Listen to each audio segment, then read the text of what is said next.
Motschi von Richthofen. The Great FreeSet. Thanks to all free thinkers, lateral thinkers, emotional thinkers, discourse thinkers, open thinkers, economic thinkers, art thinkers, political thinkers, all thinking people. Special thanks to Dr. Daniel Langhans for his epilogue. Many thanks to Alexander Ehrlich for our first brainstorming of the title, The Great Reset. Thanks to Michael Ballweg, Dr. Christian Kreis, Lindy Weiss, UND. Frank Rodel for their words 2020. In addition, many thanks to Robert Snib and Bettina Elsner for their editing. Introduction. The year is 2022, and right now the world seems to be terrified. Fear is always a bad advisor and leads many people into a state of shock.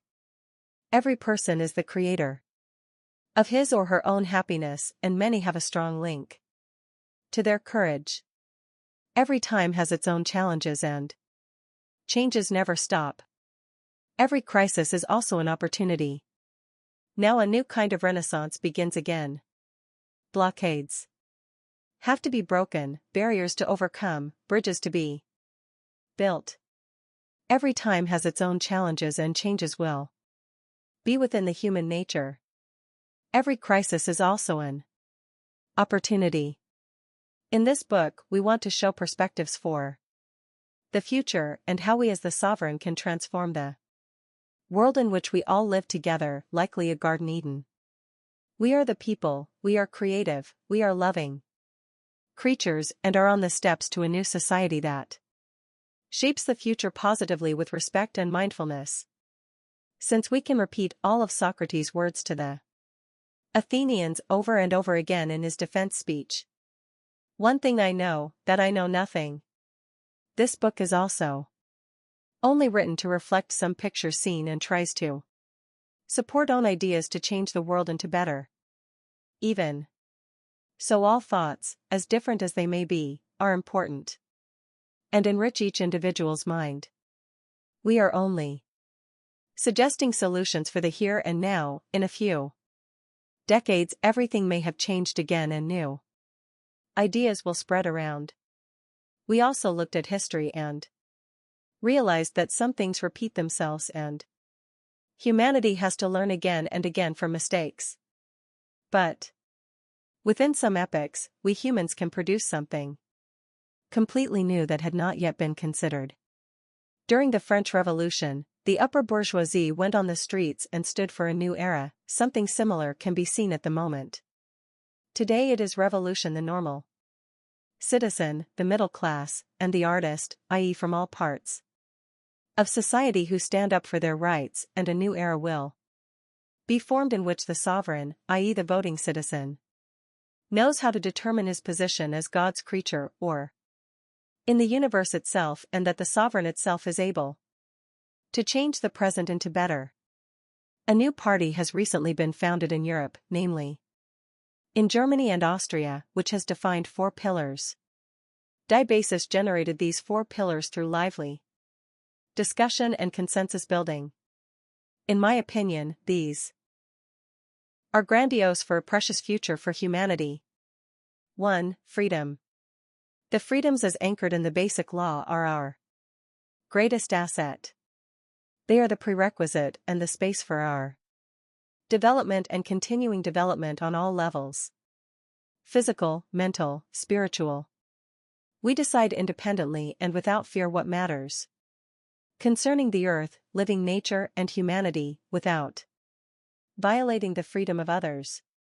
The state and its organs must respect and guarantee fundamental rights and at all times uphold the principle of proportionality.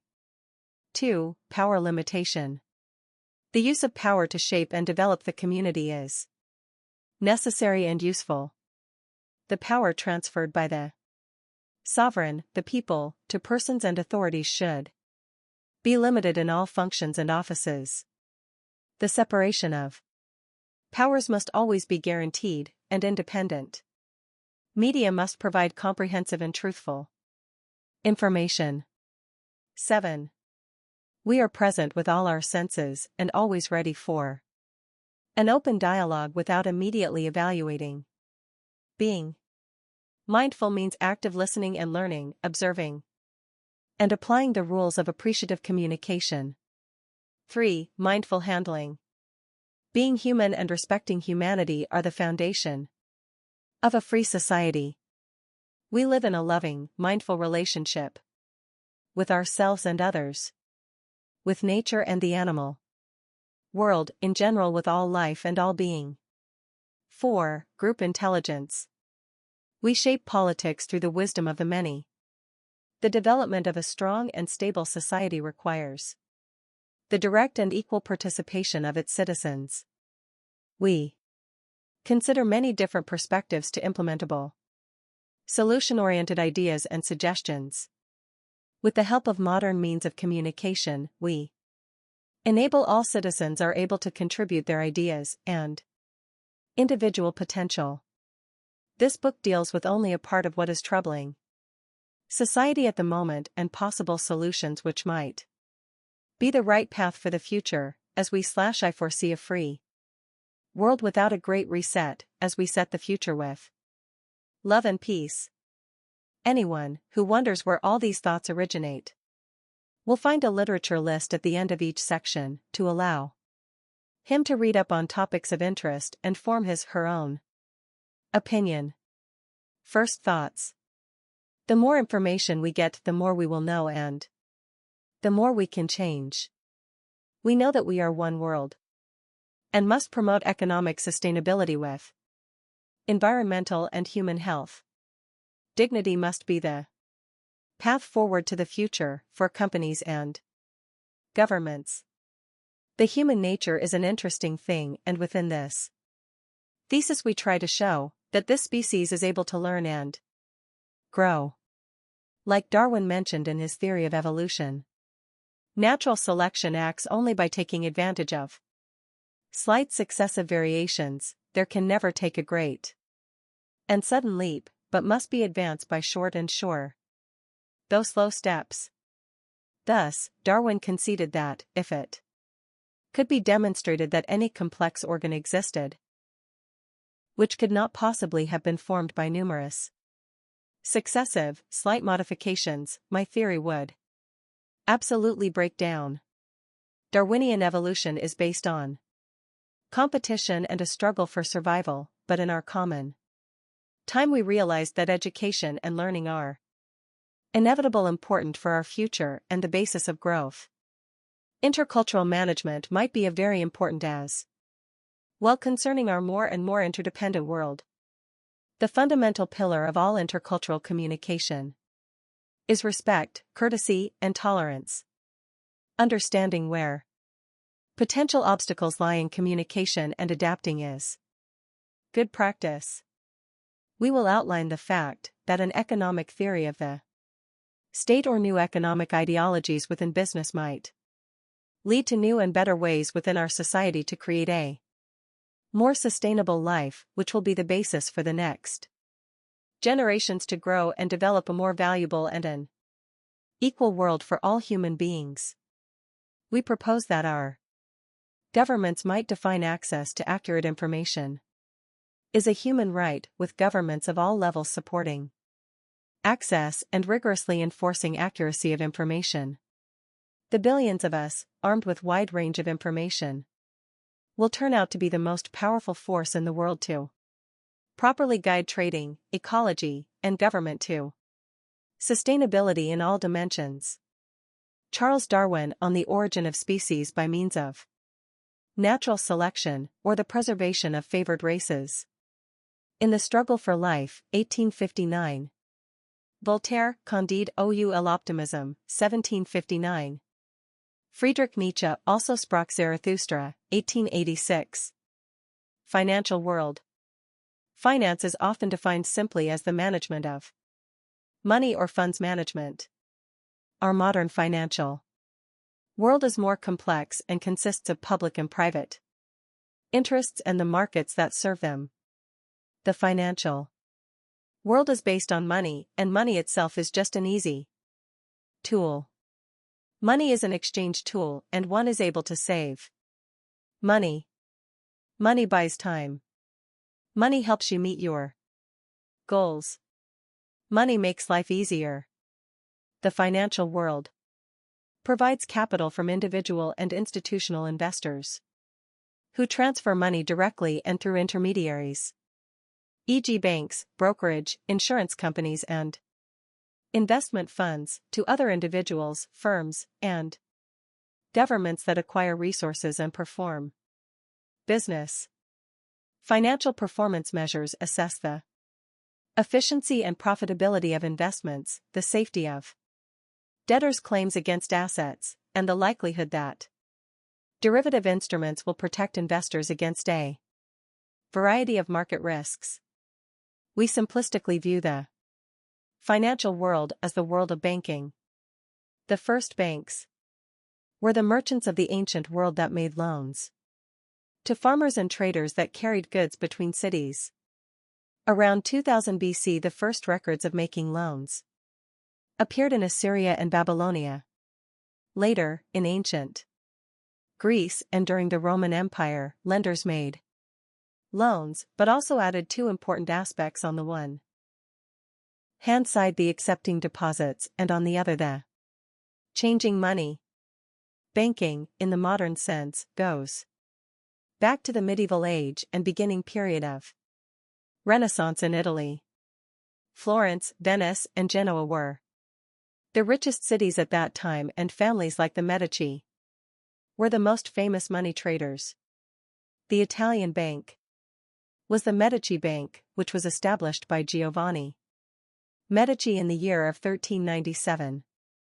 Unfortunately, some international organizations are counterproductive concerning education and ecology. IMF, for example, limits in many ways what countries can spend on education, in many ways either directly, through limits to teacher wages, or indirectly, by imposing tight limits on overall spending or setting inflation targets that make spending increases impossible. Studies from 8 countries were compiled into a report published in September 2005 called Contradicting Commitments: How the Achievement of Education for All is Being Undermined by the International Monetary Fund. The control that the IMF has got over the monetary and fiscal policies of other countries is amazing.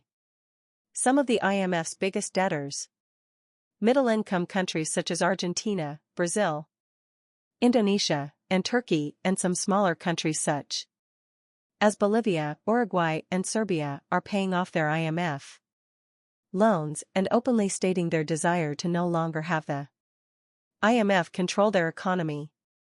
But not only organizations such as the IMF are economically wise, counterproductive here, but also our current financial system per se. How can it be that one speculates on wheat, and people in the countries have nothing to eat? How can it be that since Robert Nixon the money is no longer backed by gold, and thus money can simply be increased by simply printing more? Frank Bealey, The Blackwell Dictionary of Political Science, A User's Guide to Its Terms, 1999. Nancy Birdsall, Ruth Levine, Amina Ibrahim, Toward Universal Primary Education, Investments, Incentives, and Institutions, UN Millennium Project, 2005. Bill Breen, Generation of Businesses Will Win, 2010. Fridtjof Capra, The Tao of Physics, 1975. A. Crane, D. Matten, Business Ethic, Oxford, 2010. Real economy.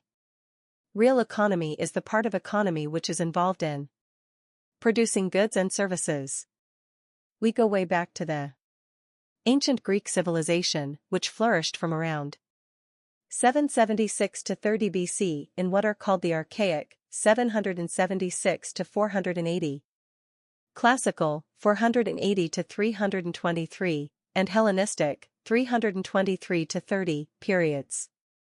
Throughout these periods of ancient Greek civilization, the level of technology was rudimentary comparing with today, but the ancient Greeks did engage in economic activity.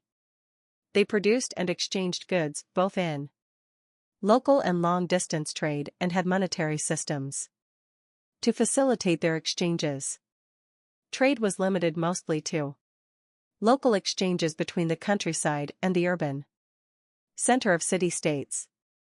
Many of the goods traded throughout ancient Greek history were luxury goods, manufactured items such as jewelry and finely painted vases, as well as specialty agricultural products like fine wine and honey.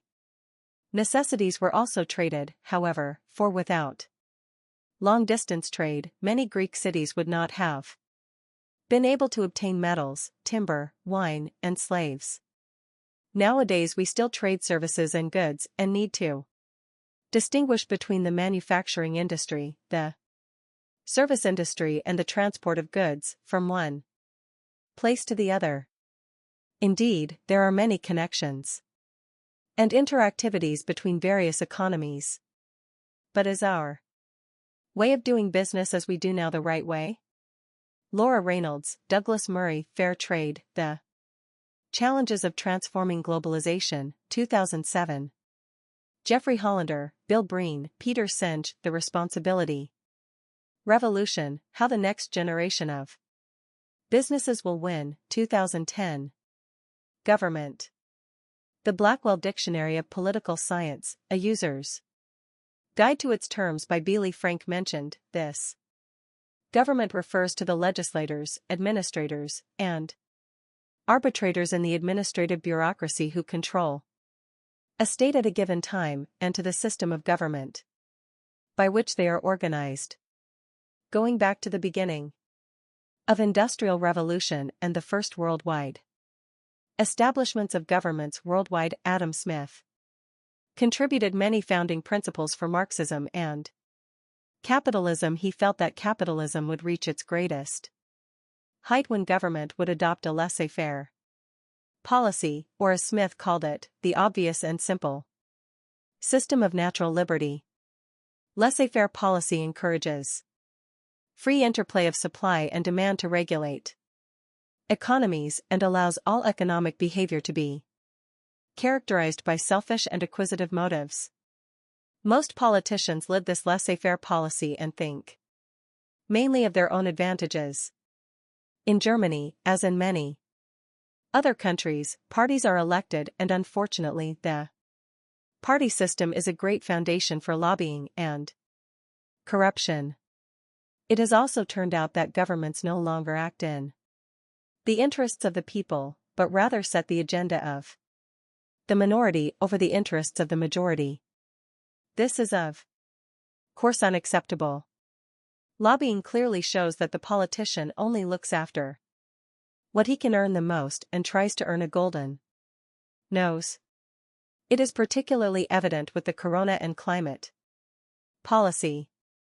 You just have to follow the money, and that's the fly in the ointment. Decades of environmental mismanagement have created severe new issues throughout the developed and developing world. New energy policies will be needed because economic growth demands energy, e.g., fossil fuel-based energy, renewable energy sources, and hybrid systems. Adam Smith, Wealth of Nation, 1759. Hugh H. Makins, Capital Formation Making Finders, 2007. Atif Mian, Kamalesh Rao, Amir Sufi, Household Balance Sheets, Consumption, and the Economic Slump, 2011. Alan C. McKinnon, Sharon Cullinane, Michael Brown. Anthony Whiting, Green Logistics, Improving the Environmental Sustainability Logistics, 2010. Society. Ross Honeywell, who was Research Director and Business Strategist at KPMG and is currently Research Director at the Social Intelligence Technology Group Limited, has been researching social patterns for more than 15 years.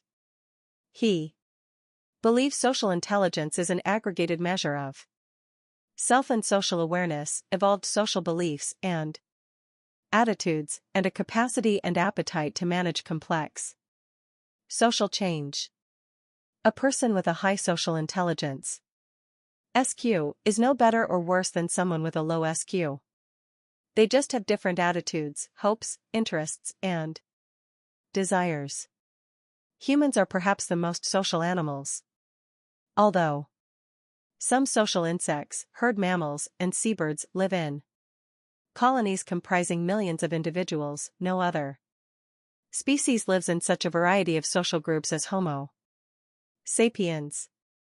We live in many differently sized societies, from small, nomadic hunter-gatherer societies to cities consisting of millions of people living in close proximity. We form social bonds with kin, and many of us make lifelong commitments to one social sexual partner, represented in the shape of by marriage. One of the main fundamental requirements within our international society is education.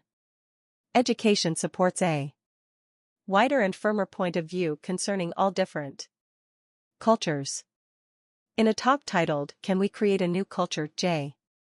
Krishnamurti says, very few of us listen directly to what is being said, we always translate or interpret it according to a particular point of view. We have formulations, opinions, judgments, beliefs through which we listen, so we are actually never listening at all, we are only listening in terms of our own particular prejudices, conclusions, and experiences.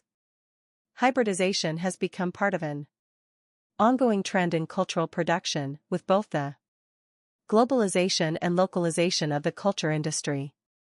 Transculture is not merely the mixing, blending, and synthesizing of different elements that ultimately forms a culturally faceless whole. Cultures often generate new forms and make new connections with one another. Cross-culture might be a new expression, but it started long ago.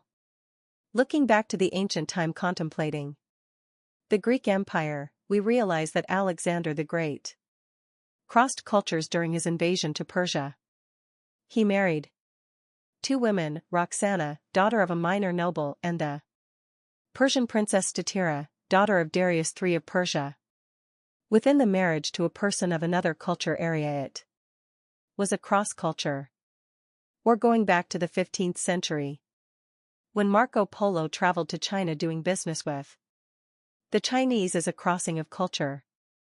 An intellectual exchange between different countries is very important, because you get to know the habits, ideologies, and ethics of the other culture.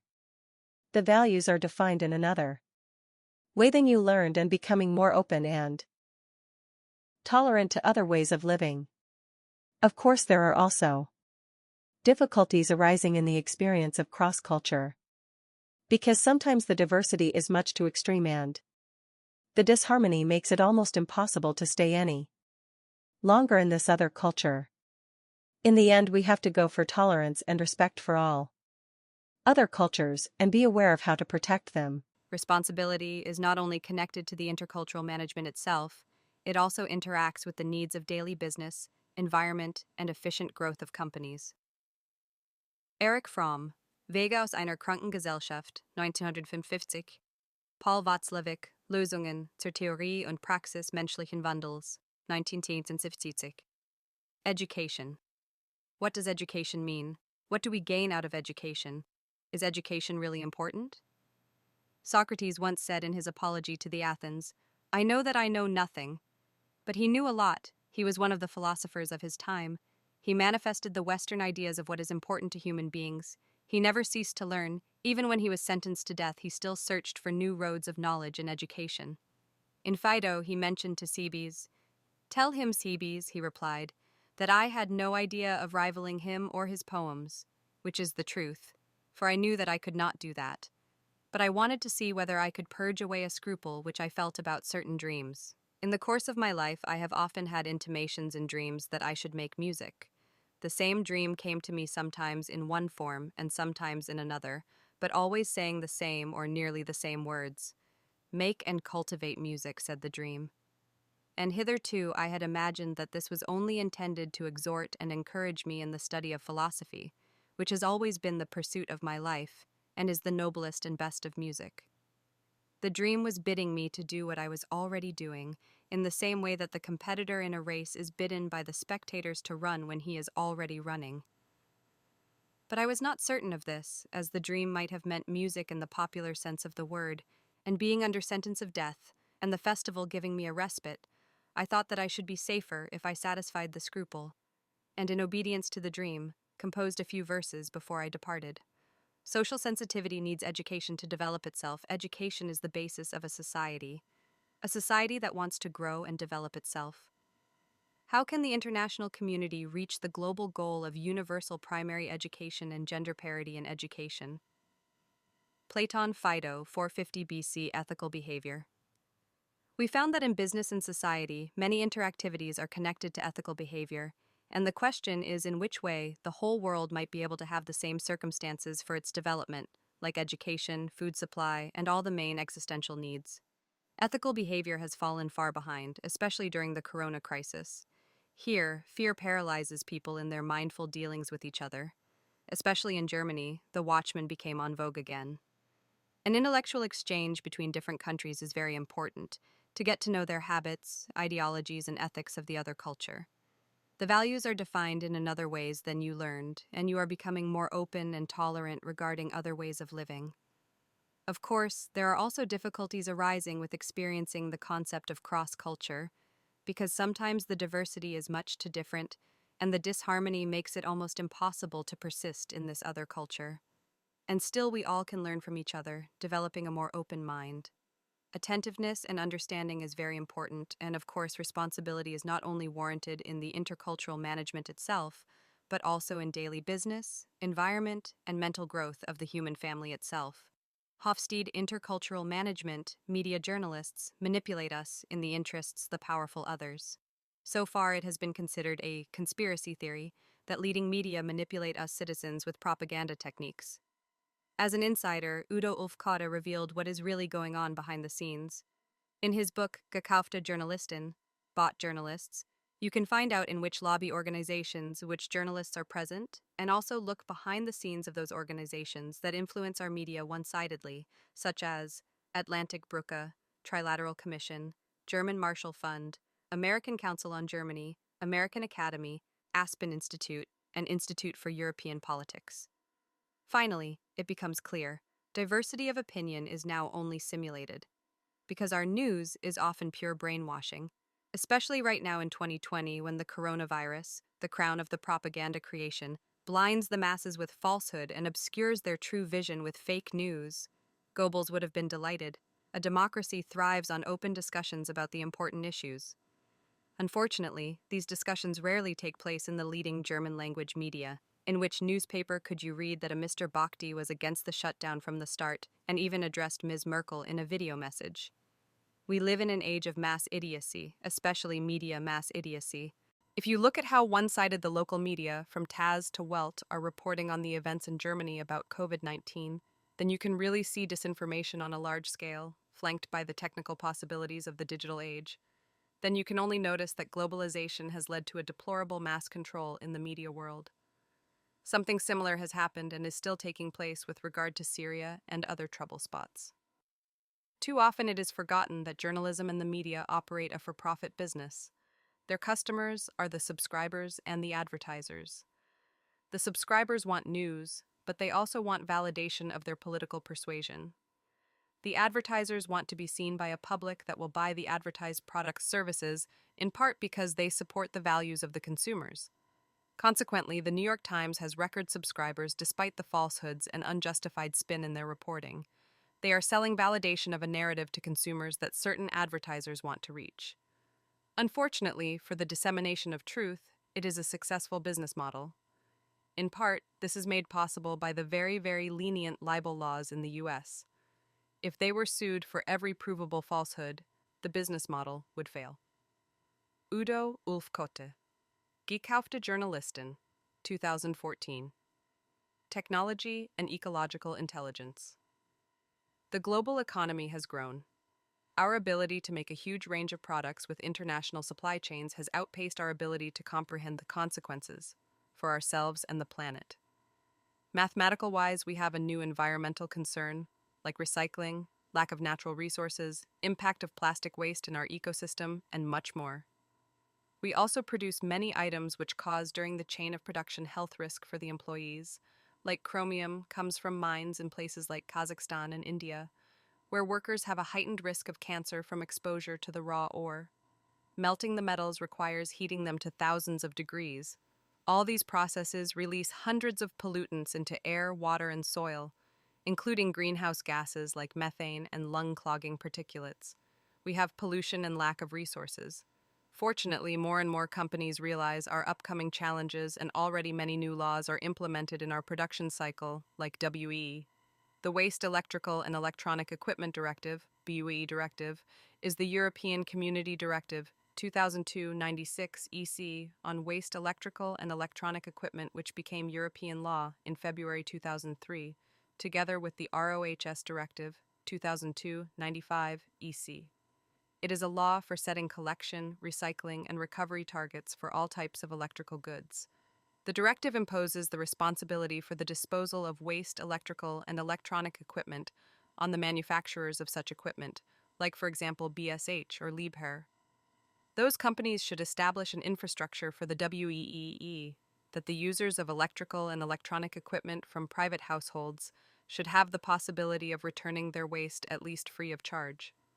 Also, the companies are compelled to use the collected waste in an ecologically friendly manner, either by ecological disposal or by reuse refurbishment of the collected WEEE.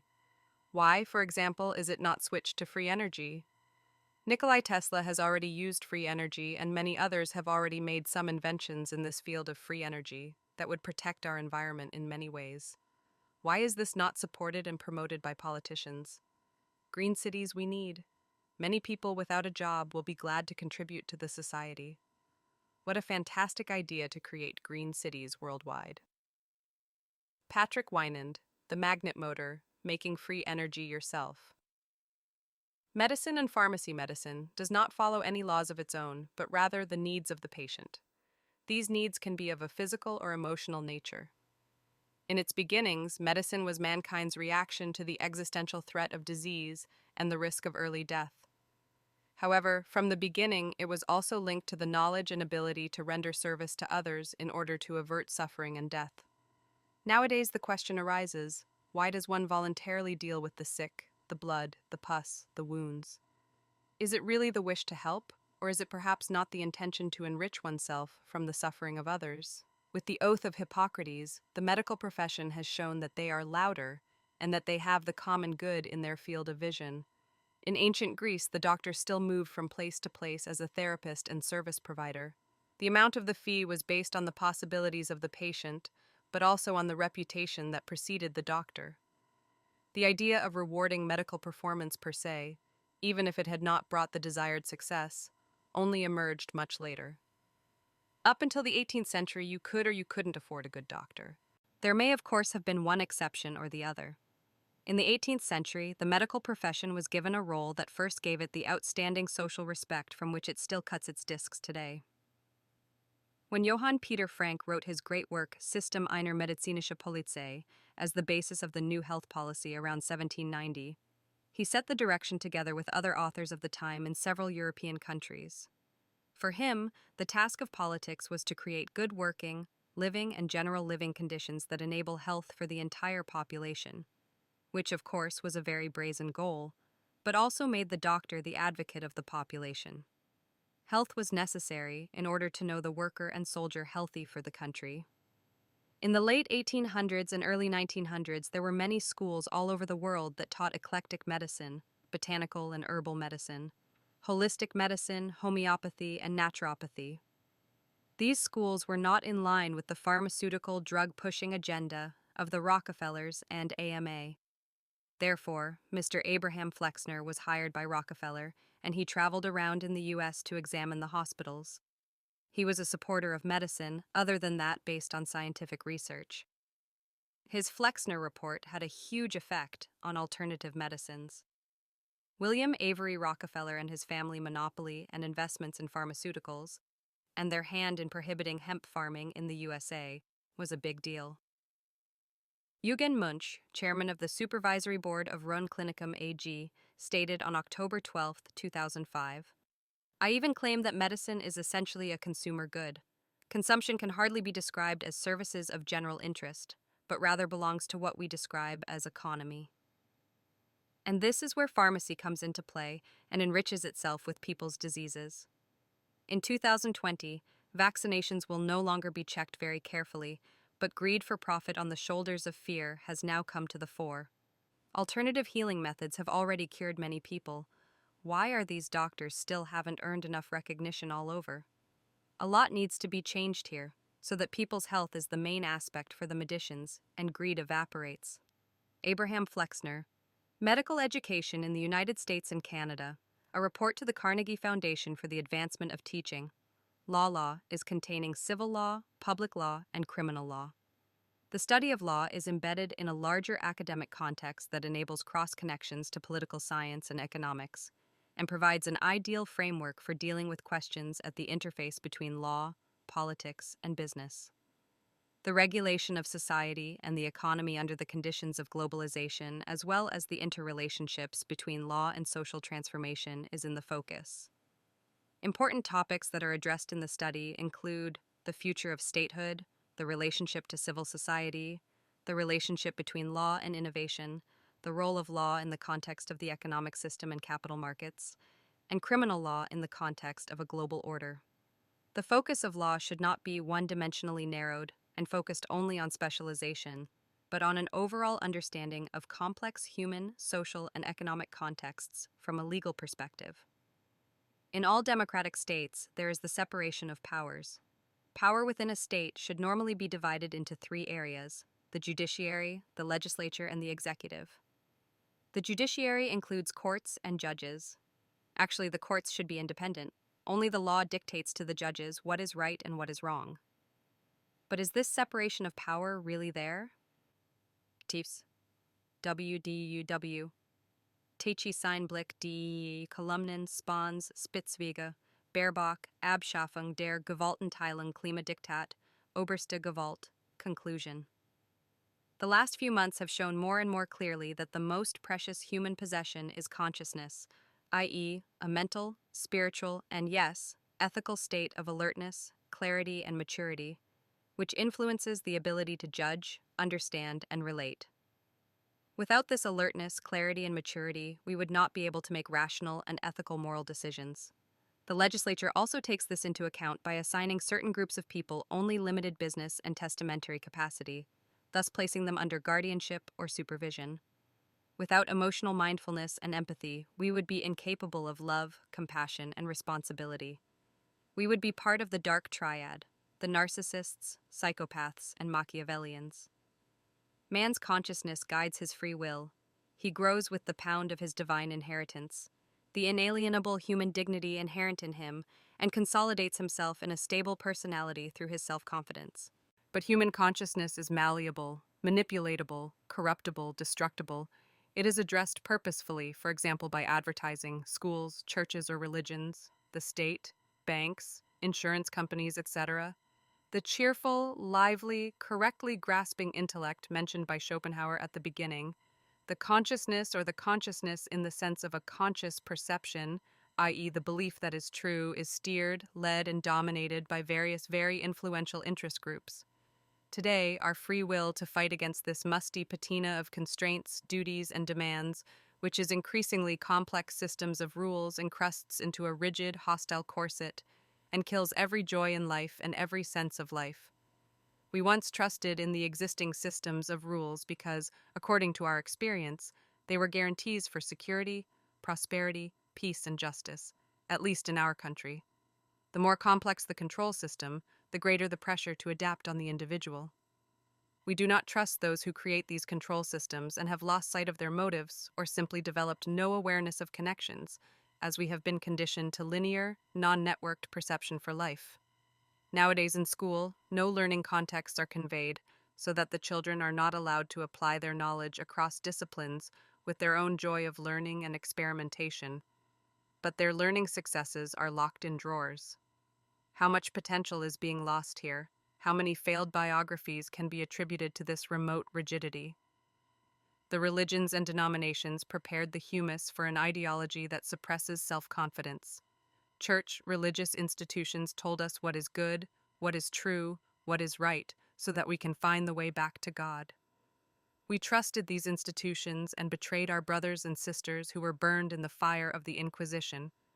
At that moment, we crushed God between two book covers. However, his spirit is alive and looking for us.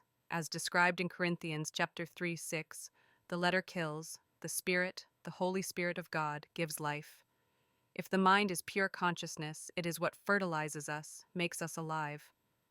After the Enlightenment, the state made use of the mechanisms of ecclesiastical oppression and replaced the supposed freedom from religious oppression with state doctrine. The liberation from original sin through the redemption of the Enlightenment unleashed a great deal of creative power, which, however, was steered in ways that led to new dependencies and ideological dilemmas. In place of an omnipotent, omnipresent God came the cold ruthlessness of Darwinian evolutionary theory. But it, too, is a theory, an unconfirmed thesis that has yet to be proven. Science still owes us the evidence to this day. We, on the other hand, are believers, followers of a destructive seduction. The attribution of the terms state, administrative system to the state and its institutions shows that the state is immanent with a consciousness, an essence. Which spirit permeates the state is shown in its expression through laws, practical and political action. A state is subject to universal moral principles in its judgment. These principles cannot be undermined by cultural relativism. They are an iron standard of values, an ethical mirror in which the moral self-image of a society is clearly shown. The perception and recognition of universal moral principles is only possible for man in an experienced reality. The more a system transcends itself out of the experience for people through the concentration of power and centralization of administrative and state structures, as is the case, for example, in globalized state and administrative structures, EU, UNO, the more likely it is, faces a moral disorientation and relative impotence. Orientation and self-efficacy can only be maintained in regional structures that are manageable for them, and in which they can also experience their direct joint responsibility for the community structure. This includes both the human community and the surrounding environment and fellow creatures. Love, compassion, reasonability, and respect for life grow from positive relationship experiences as well as recognition and awareness of the needs of people and their immediate environment. This assumes that relationships can be lived in a secure and manageable framework and are not stifled in rigid, super-regional, or even global structures. Every individual is called upon to recognize their personal responsibility and to actively contribute to the design of a humane present so that our Earth, and thus we humans, have a future. Therefore, we will have to change our system and society in many ways. Each crisis is a chance. Technology and Ecological Intelligence. Ostrom's seminal book, Governing the Commons, The Evolution of Institutions for Collective Action, was published in 1990. But her research on common property goes back to the early 1960s, when she wrote her dissertation on groundwater in California. In 1973 she and her husband, Vincent Ostrom, founded the Workshop in Political Theory and Policy Analysis at Indiana University. If you are in a fishery or have a pasture and you know your family's long-term benefit is that you don't destroy it, and if you can talk with the other people who use that resource, then you may well figure out rules that fit that local setting and organize to enforce them. But if the community doesn't have a good way of communicating with each other or the costs of self-organization are too high, then they won't organize, and there will be failures. We need institutions that enable people to carry out their management roles. For example, if there's conflict, you need an open, fair court system at a higher level than the People's Resource Management Unit. You also need institutions that provide accurate knowledge. The United States Geological Survey is one that I point to repeatedly. They don't come in and try to make proposals as to what you should do. They just do a really good job of providing accurate scientific knowledge, particularly for groundwater basins such as where I did my PhD research years ago. I'm not against government. I'm just against the idea that it's got to be some bureaucracy that figures everything out for people. To manage common properties, you need to create boundaries for an area at a size similar to the problem the people are trying to cope with. But it doesn't need to be a formal jurisdiction. Sometimes public officials don't even know that the local people have come to some agreements.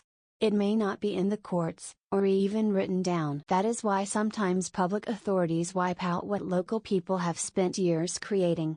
Regarding global climate change, I'm more hopeful. There are local public benefits that people can receive at the same time they're generating benefits for the global environment. Take health and transportation as an example. If more people would walk or bicycle to work and use their car only when they have to go some distance, then their health would be better, their personal pocketbooks would be better, and the atmosphere would be better. Of course, if it's just a few people, it won't matter, but if more and more people feel this is the kind of life I should be living, that can substantially help the global problem. Similarly, if we invest in redoing the insulation of a lot of buildings, we can save money as well as help the global environment. Elinor Ostrom. The common land contains public property and private property, over which people have certain traditional rights. Like that, we need to rethink the need of property. Based on a research project by the Environmental and Cultural Conservation in Eurasia, ICCIA, from 1992 to 1995, satellite images were used to compare the amount of land degradation due to livestock grazing in the regions of Mongolia, Russia, and China. In Mongolia, where shepherds were permitted to move collectively between seasonal grazing pastures, degradation remained relatively low at approximately 9%. Comparatively, that of Russia and China, which implemented state-owned pastures involving immobile settlements and in some rare cases privatization by household, degradation was much higher at around 75% and 33% respectively. A collaborative effort on the part of Mongolians proved much more efficient in preserving grazing land. This might be an idea to get a balance between property and commons. Another very important point is free energy. The free energy already invented by Nikola Tesla has not yet been implemented, and all the patents have unfortunately not been realized. Many scientists who have developed this free energy in recent years have had a very hard time with their positive attitude towards non-commercial focus. For some, it probably went so far that they died suddenly. Free energy can be installed in every household. This is unique. It is certainly also an economic market that produces many new jobs. At the very least, we should have the choice of how to get energy from. It is also important to know that nuclear waste can be recycled with dual fluid reactors. This energy production from nuclear waste, which reduces the radioactivity to only 350 years, and who knows what will be invented until then. The project has its origins in Munich, and we Bavarians are not yet using it. Instead, our German politicians are closing the nuclear power plants in Germany. How meaningless when you think about the environment, which we would make healthier. Jean Manning and Susan Maniach. Hidden energy. Tesla-inspired inventors and a mindful path to energy abundance. Lynn McTaggart. The field. The quest for the secret force of the universe. Maury B. King. Quest for zero-point energy. Engineering principles for free energy. Financial world on the rise. Should it be possible to speculate on wheat, if people in Africa can no longer buy bread because it is no longer affordable for them? No, our financial system, with the bull market and bear market, with a decoupling from the real economy to the fictional economy, is more like a fake economy. Finance should serve people and not the other way around. We could continue this way and abolish any connection to the real world, sure, but do we really want this? Since we are an economic thinking and also sustainably thinking human family, a financial world must be generated which wants to guarantee the continuation of a pleasant life for the next generations. It means we need dramatical changes here, and a fundamental update of our capitalistic world. First of all, no one should be allowed to own more than 100 million euros, because too much money spoils the soul, too much power spoils the soul, so limits must be set up. Companies like BlackRock or Vanguard must not exist, because unfortunately man tends to exercise his power over others, alone or with several other people. Money concentrated on a few is always counterproductive at all levels. Money concentrated on a few members of this species is always counterproductive at all levels. Rudolf Steiner once spoke of the threefold structure. Maybe a good idea that you should definitely try out extensively. The basic structure of a society in which the coordination of the life processes of society itself is neither carried out by the state or a leadership elite, but the development is divided into three areas of social life: intellectual life, culture, legal life or politics, and economy that manage themselves and act relatively autonomously for themselves. Steiner once wrote, "In economic organization, a community will should prevail. But this must be the result of the individual will of the people united in the organization. These individual wills will not come into their own if the community will come entirely from the idea of economic organization.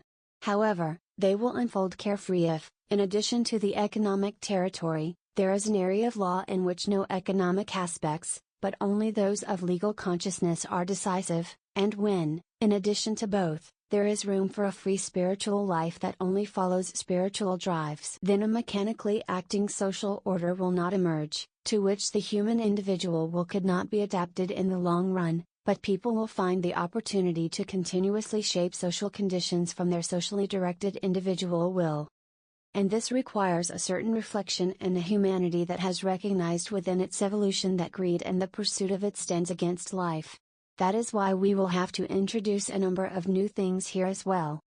Jacques Attali Brüderlichkeit, eine notwendige Zeitalter der Globalisierung, 2003, Deutsche Übersetzung aus dem Französischen. The righteous path in law. The human being is unfortunately not perfect and it needs other fellow beings who preserve rights for their fellow citizens. So there are laws that can be applied with the different areas. The students memorize all the laws up and down, or know where they stand. Thus, they are saddle-proof for their profession and can pursue their appeal either as a lawyer, prosecutor or judge. The course of study must be expanded, depending on the area in which you want to work. In the case of family law, the graduate must also spend at least one semester, with a compulsory degree, with regard to family, social affairs, etc. Empathy is also an important factor here, as in every area of our society.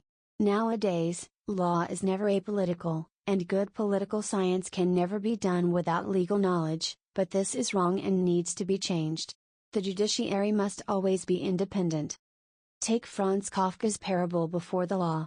A man waits all his life in front of the gate of the law, and a bouncer denies him entry. His waiting is a sign of extreme passivity and perplexity, ignorance of what will happen if he does happen. The prohibition of the seemingly powerful doorkeeper and the warning of even more powerful guardians make the man helpless and prevent him from showing courage and entering. This is exactly what our current judges, lawyers and prosecutors lack: honorable actions. Many are afraid of losing their jobs, losing face, they are losing themselves and no longer judging mindfully and fairly. Simple example in German courts. The judge has the upper hand in the courtroom, and if someone does not behave as the judge pleases, then he can quickly enjoy the Swedish curtains for a few days. The judge should rather reverently carry out his work and not present himself as a judge and executioner. Each individual has the right to make his laws for himself, like Kant with his categorical imperative. People must become more enlightened again. In the words of Kant, enlightenment is the exit of man from his self-inflicted immaturity. Immaturity is the inability to use one's mind without the guidance of another.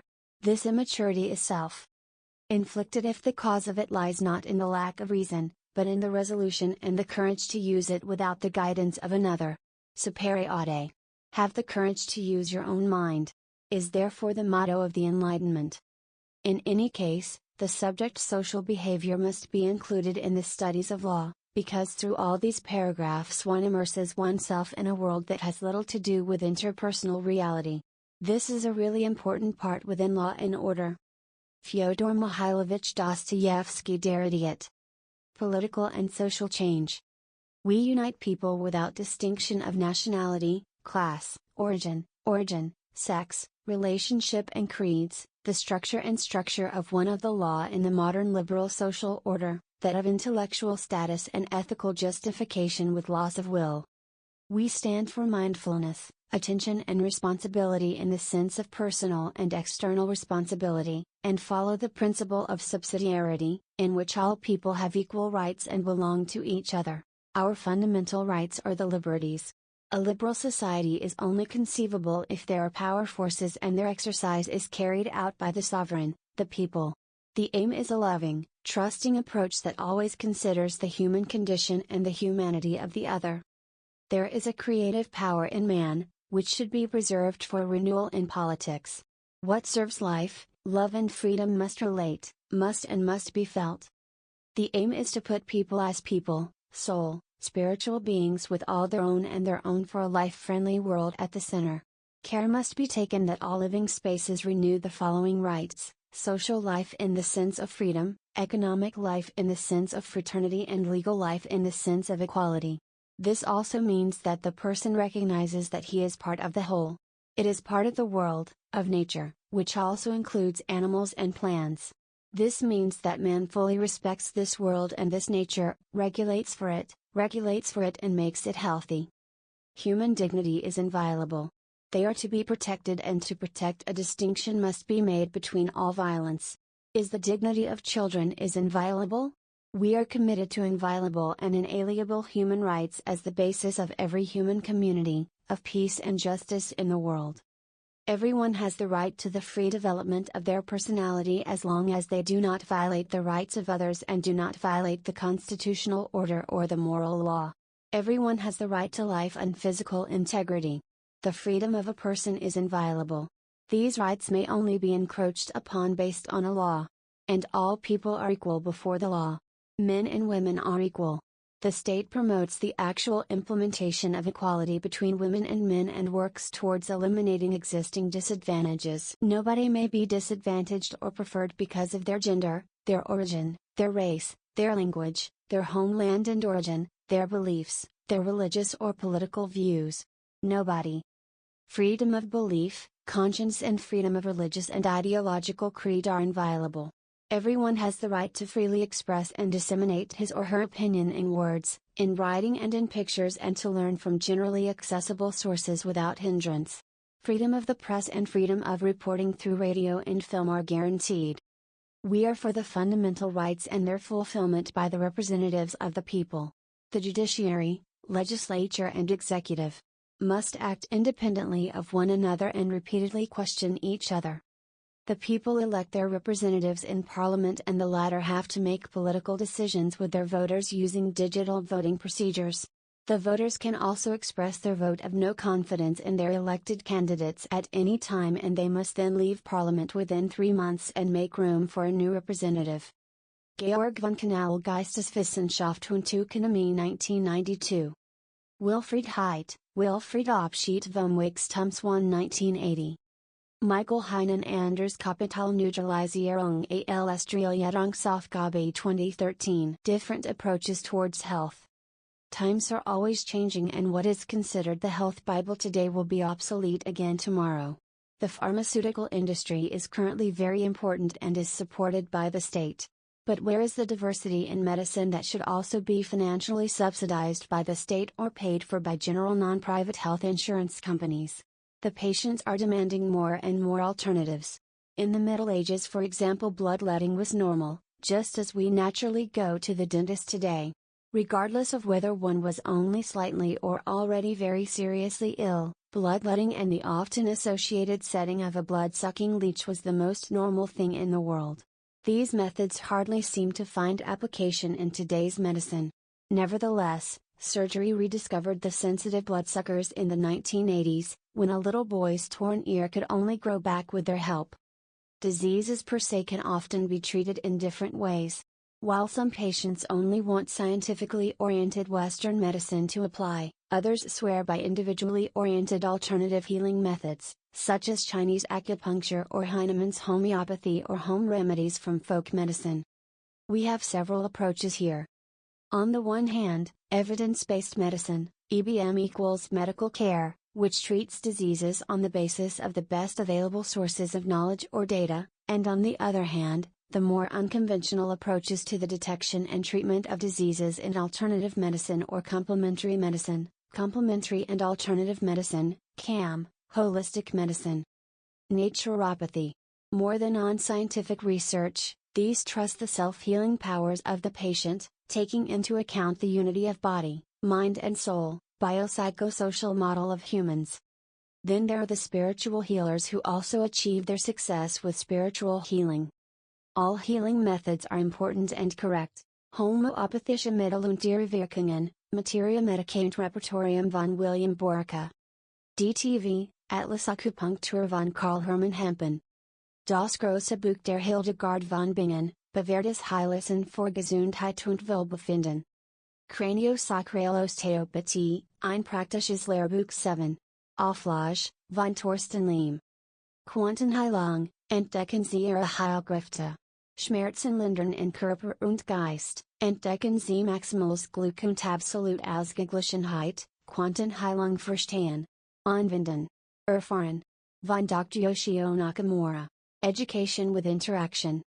What does education mean? How should it be passed on? Which areas are important to convey? Education is digitized, it takes place through new channels. Learning is no longer restricted to schools. This development also makes education more individual. Young people need to ask the right questions and be able to express their creativity and strengths. This also means that learning will no longer be memorization of knowledge, but rather own experience and growth in discourse. In addition to all of the natural sciences and languages, art and culture have to find their way again. Ancient knowledge about nature and its healing effects, the appreciation of the wondrous diversity of the animal world. Creativity means to solve spontaneous problems and to deal quickly with a new situation and to be awake to truthfulness. An education system must reveal the possibility of seeing each individual and responding to their personality in order to initiate a future with responsible citizens. The School of the Future provides independent perspectives of experience, which Alexander von Humboldt felt was important 200 years ago, as it supports the holistic personality. What was at the beginning, when Eva picked the apple? It was curiosity, and it is this characteristic that lies in people. It was only through our curiosity that we were able to discover so much and generate great achievements.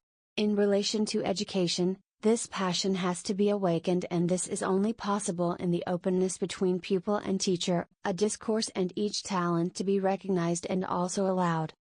An artistic soul should make art, a technician soul should learn natural sciences, a helper soul should study medicine, a spiritual soul should recognize the world of religions and end. Schools and universities need to change and become more diverse. There are already alternative schools, such as Montessori, Waldorf or Ricardo Lepp. Schools must be disconnected from politics and receive their financial resources from a fund that is supported by all citizens and must automatically be transferred to the independent education, like taxes today.